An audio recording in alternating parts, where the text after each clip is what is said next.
Most people book European flights the same way. They see a 1-hour flight, assume that means faster, and hit purchase. And they're wrong. Not a little bit wrong, often completely wrong. Europe's own research found that across 297 city pairs with both direct flights and rail service, rail was faster door-to-door on 68 of them. Not in some theoretical world, in actual practice, when you count every single step of the journey. Today we're breaking down 7 routes where the train doesn't just feel better, it genuinely wins the only metric that matters: how long the full journey actually takes. Plus, we're going to cover the cost reality, how to book these tickets properly, and the one question you should always be asking before you book any short-haul European flight. Here's what airlines sell you: airtime, the number of minutes the wheels are off the ground. That is the figure on the search result. The app notification, the booking confirmation. Here's what airlines don't sell you: the 45 minutes getting to the airport, the hour-plus buffer for security and boarding, the 20-minute taxi after landing, the baggage carousel wait, the airport express back into the city. Train operators, on the other hand, are selling you the complete journey. You walk into a city centre station, you board, the train moves, and you step out in the middle of the next city. That is a fundamentally different product, and it's the product most people are not comparing when they see a cheap flight pop up. Let's run the head-to-head properly. Paris to Amsterdam, one of Europe's most popular city pair routes. On paper, the flight wins easily. Airtime is just over an hour, but let's actually count the journey. Step 1, getting to the airport. Paris Aéroport notes that Charles de Gaulle is linked by the RERB. Taxi journeys from central Paris to the airport can take 35 to 60 minutes in normal traffic. Let's call it as 45 minutes on a good day. Step 2, the airport time tax. Even for short haul, you're realistically building in 90 minutes to 2 hours for check-in, security, gate walking, boarding, and the buffer you need so you don't miss the flight. Short-haul gates at CDG are rarely a quick walk. Step 3,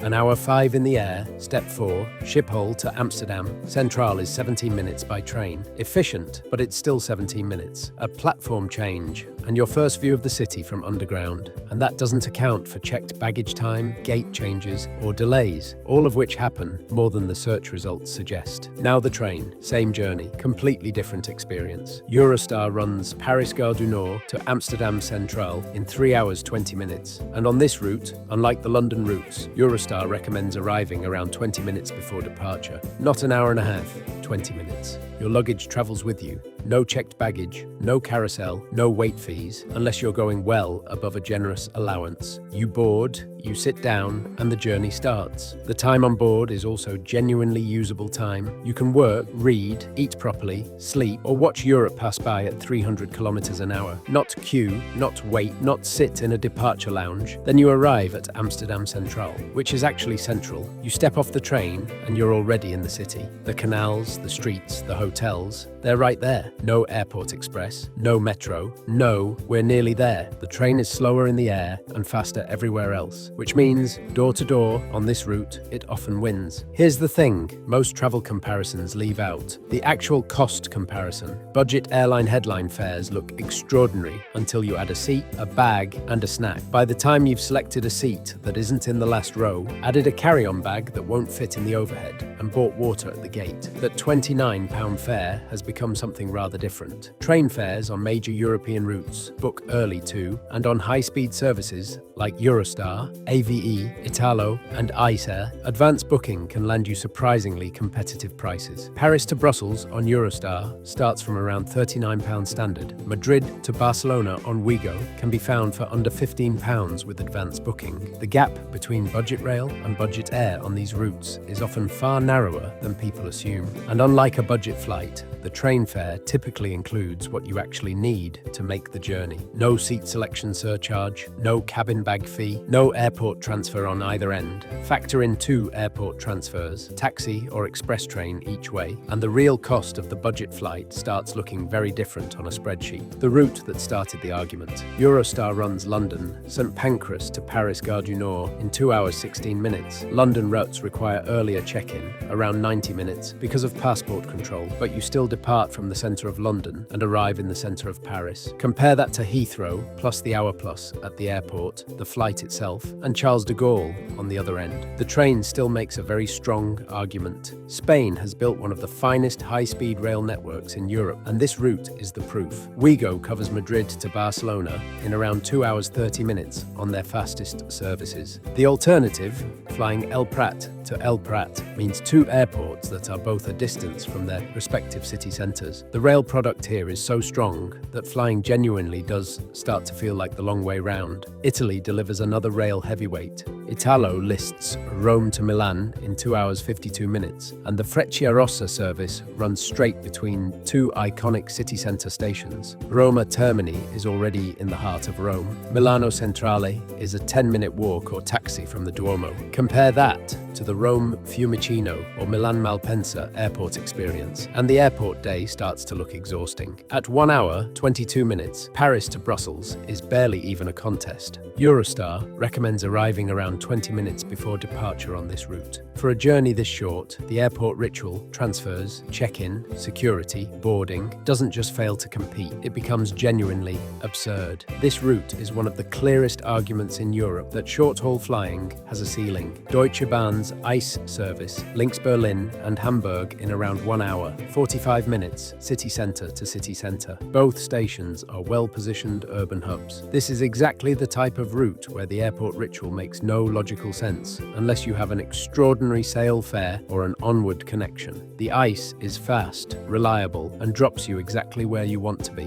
Ouigo runs Madrid to Valencia non-stop in 1 hour 50 minutes, Chamartin to Valencia's Joaquin Sorolla station. Valencia Airport does have a metro link, so flying isn't impossible, but the train places you between two urban centres with no airport transfer eating either end of your day. For a route this short and this well-served, rail wins on simplicity alone. Knowing the routes is half the job. Knowing where to actually book them is the other half, because this is where a lot of people overcomplicate it. For most routes, start with the national operator directly. Eurostar for London and Paris routes, Ouigo for Spanish routes, Trenitalia or Italo for Italy, Deutsche Bahn for Germany. Booking direct often gives you the earliest access to advance fares, which is where the cheapest tickets live. If you're combining multiple countries into one trip, Trainline is a solid one-stop platform covering most European operators in English with GBP pricing. Rail Europe does a similar job and is particularly good for Interrail pass bookings. On advance booking, the same principle that applies to flights applies to high-speed rail. The earlier you book, the cheaper the fare. On most major corridors, booking 4 to 8 weeks out can cut your ticket price by 40 to 60% compared to turning up on the day. And if you're doing an extended European trip, multiple cities, multiple countries, 2 weeks or more, an Interrail Global Pass is worth running the numbers on. It's not always cheaper, but for longer journeys with flexibility built in, it changes the economics significantly. So why does the myth persist? If trains win door to door on this many routes, why do so many people still default to the flight? Part of it is how information is sold. Airlines are exceptionally good at surfacing one number: airtime. It appears in every comparison site, every app, every search result. That number is real. It's just not the whole truth. And when you see 1 hour 5 minutes next to £29, the brain fills in the blanks in your favour. And part of it is that rail doesn't market itself the same way. You rarely see a high-speed train ad on a Saturday morning. Airlines have the media budget, the affiliate ecosystem,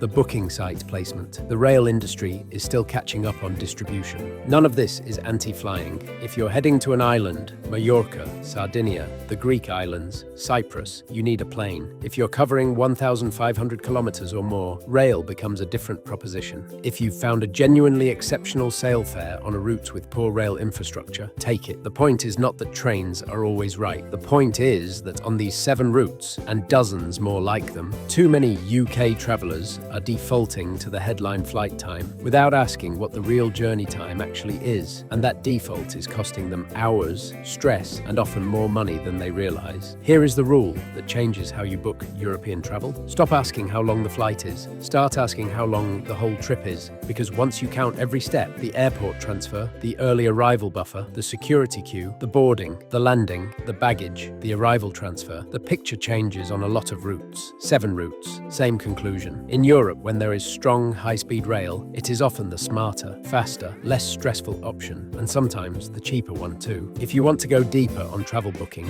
when to buy, how to spot the actual cheapest windows, and how to plan a smarter European trip, I've linked the free seasonal travel timing guide in the description. No sign-up faff, just the data. Subscribe so you don't miss the next one. And in the comments, tell me the European route where the train genuinely surprised you, either with how good it was or how much you wish you'd taken it instead of the flight. I read every single response, and your answers shape what I make next. See you in the next one.